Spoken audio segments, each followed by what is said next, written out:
انہوں نے کہا کہ آج کل یہ جو نامحرم ہیں یہ آپس میں مصافحہ اور معانقہ کا بڑا رواج ہوتا چلا جا رہا ہے، اس کی کیا شرعی حیثیت ہے؟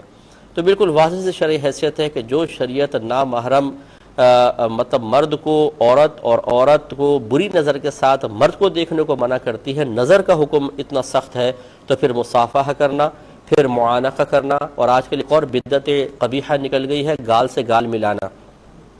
یہ میں نے اکثر یہ محسوس کیا، یہ وہ طبقہ ہوتا ہے کہ جو ایک تو اپنے آپ کو سب سے منفرد دکھانا چاہتا ہے کہ دیکھیں ہم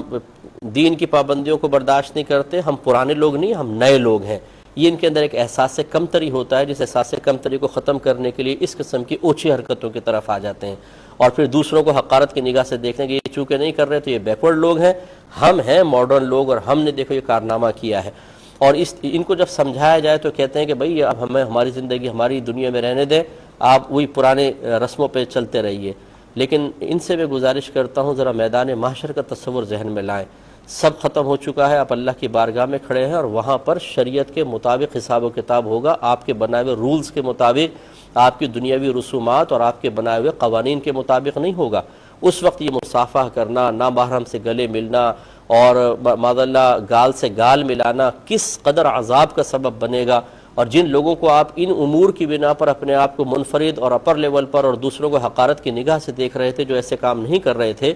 وہ عزت کے ساتھ ہوں گے اور آپ اللہ نہ کرے کہ ذلت کا شکار ہوں گے۔ تو ایسے امور کہ جن سے دنیا کا کوئی فائدہ نہیں بلکہ اللہ کی صریح نافرمانی اور علانیہ نافرمانی پر مشتمل ہو، میدان معاشر کی ذلت کو اپنے ذہن میں رکھتے ہوئے ان سے بچنا انتہائی ضروری ہے۔ تو یہ گناہ ہے، حرام ہے۔